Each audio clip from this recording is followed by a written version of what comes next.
안녕하세요. 산부인과 전문의 백수진입니다. 네, 안녕하세요. 성형외과 전문의 황동현입니다. 네, 우리 찐친들 매번 김난영 아나운서와 저와 투샷을 보시다가 아나운서 없이 황 원장님과 투샷을 보는 게 조금은 어색할 것 같은데요. 사실 이 자리에 앉고 싶었어요. 왜냐하면 그 자리가 굉장히 무거운 자리예요. 그죠? 말 한마디 한마디가 이제 내 얘기를 듣고 고민을 해소해 주기도 하지만 또 어떤 얘기는 상처가 될 수도 있고 또 여러 가지 말 한마디를 내뱉는데 조금 저는 신중할 수밖에 없었던 자리라서 오늘 여기가 너무 마음 편한데요. 산부인과 진료를 하다 보면 임신 후에 찾아오는 가슴 변화에 대해서 정말 많이 궁금해하시고 아니면 이제 산부인과 진료를 하러 왔을 때 물어보시는 분들이 많아요. 저는 이거 공부를 하고 경험을 한 거로 좀 설명을 드리긴 하지만 좀 한계가 많아서 가슴 전문가와 함께 현장에서 받는 질문을 주제로 컨텐츠를 제작하면 우리 임산분들에게 조금이나 도움이 되지 않을까 해서 이 자리를 만들어 보게 되었습니다. 평소에 증상이 없으면 되게 나의 가슴은 멀쩡하구나, 정상이구나 생각을 하잖아요. 근데 임신 초중기에 갑자기 이렇게 멍울이 만져지거나 갑자기 변화를 이제 직면하게 되거든요. 보통 겨드랑이에 멍울이 만져지면 임파선이 커지는, 예를 들어서 뭐 감염이나 염증 있을 때 임파선이 커질 수도 있고 유방암에 걸려서 임파선에 전이가 된 건 아닌가 이런 고민도 많이 하시고 지방종이나 피지낭종과 같은 양성 종양 때문에 이렇게 커지기도 하는데요. 전몸살이 생기면서 겨드랑이도 같이 아프다고 하는 경우가 꽤 있어요.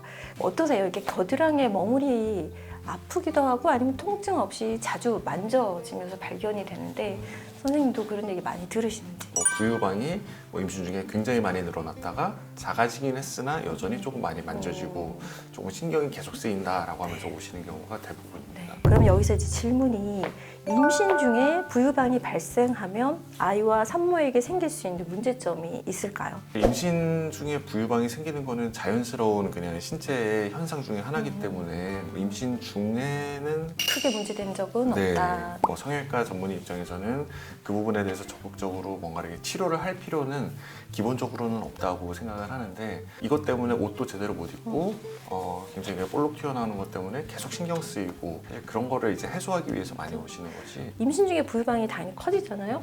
근데 의외로 이런 경우에 피지낭종인 경우도 꽤 있더라고요. 이게 커지고 골마서 터지고 나서 불쾌한 냄새가 엄청 나니까 그때서야 놀래서 산부인과에 오시는 경우가 꽤 있거든요. 혹시 이런 피지낭종은 진단이 되면 바로 제거를 권하시는지? 피지낭종은 그냥 그거 자체로서 문제가 되는 경우는 없죠. 이것만 이제 깨끗하게 잘 관리를 한다면 사실 평생을 그냥 둬도 상관은 없어요. 뭔가 자기가 손으로 뭐 해보려고 하고 맞아요. 뭐 이렇게 박테리아에 오염될 수 있는 환경을 이제 만들어주니까 이게 결국에는 고름이 터지고 그러면서 이제 일이 커지는 경우가 많잖아요. 엄청 커져서 오죠. 네. 병원에 올 때쯤 되면. 네. 네.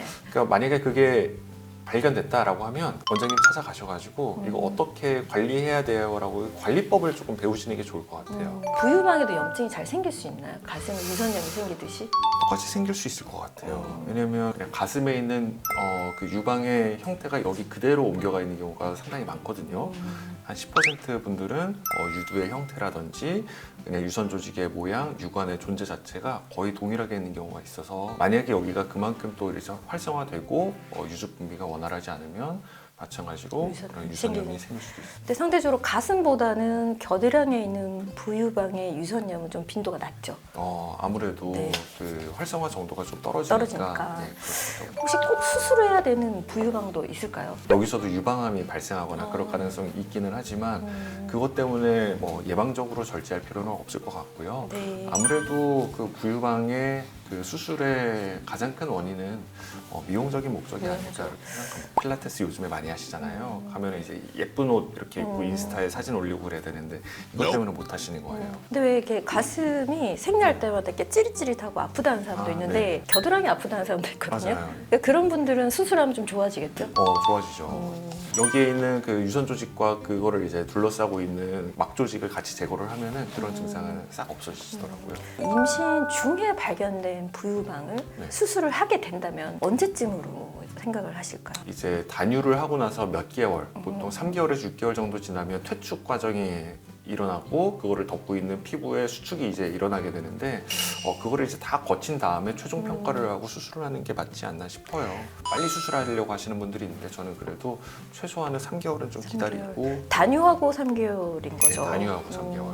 여기를 불필요하게 제거를 했다가 둘째 수유할 때 모유양이 줄면 어떡하지? 이렇게 생각을 하시더라고요. 그래서 부유방 수술을 하게 되면 그 다음 임신 후 출산하고 모유수유를 할 때 전체적인 수유량의 차이가 있어요, 없어요? 이것도 유선 조직이니까. 없지 않을까요? 왜냐면 부유방을 수술한다고 해서 이게 여기까지 이어지는 건 아니고 요거는 그냥 이 안에서 이게 처리되고 네. 여기에 부유방만 있는 게 아니고 부유두도 같이 있는 경우가 대부분이어가지고 그 피부 변변 진해지면 볼록 튀어나온 거 나오더라도 여기서 나오는 게 이제 없어지는 거니까. 그러면 부유방 수술을 하더라도 다음 임신, 출산, 수유에는 영향이 없다 이렇게 네. 생각하시면 그러면 또 이런 경우가 있어요. 겨드랑이에 멍울이 만져져요. 그러면 이거 부유방 같은데 초음파 한번 볼까요? 그러면 선생님 저 부유방 수술했어요. 보기 싫어가지고 했는데 이렇게 얘기를 하시거든요. 근데 이제 유방외과 가서 초음파를 하면 부유방으로 진단되는 경우가 있어요. 다시 임신으로 인해서 부유방이 생긴 건지 아니면 수술할 때 제거가 다 안 된 건지 좀 궁금한데. 제거가 좀 덜 됐을 가능성이 가장 높지 않을까 싶어요. 저희가 이제 부유방 수술을 하면 과도하게 절제하면 오히려 여기 움푹 패이는 경우가 발생해요. 그렇기 때문에 우리가 뭔가 이렇게 미용적인 목적으로 수술할 때는 일정 부분의 연부 조직은 좀 남기고 적당한 만큼의 이제 조직을 덜어내는 게 꼭 필요한데 남기는 부분에 어느 정도의 유선 조직과 피하지방층이 남고 그게 나중에 이제 다시 조금 커지거나 부유방이 좀 남아 있다라고 진단이 될 수는 있을 것 같습니다. 그럼 그런 경우에는 그냥 단유하면 또 원래대로 돌아가죠. 그렇죠. 티 별로 안 나게. 네. 부유방 수술을 하면 겨드랑이에서 나는 악취, 액취증에 도움이 되는지. 사실 원리 자체는 부유방은 유선 조직이 있고 액취증은 이쪽에 있는 그 냄새를 분비하는 그 샘들이 이제 만들어내는 거기 때문에 엄밀히 얘기하면은 상관이 없을 수도 있는데 부유방이 줄어들었는데 냄새도 좀 감소한다 이런 것들도 실제로 굉장히 많이들 말씀을 하시는 거 보면 연관성이 어느 정도 있을 것 같습니다. 약간 이런 것 같아요.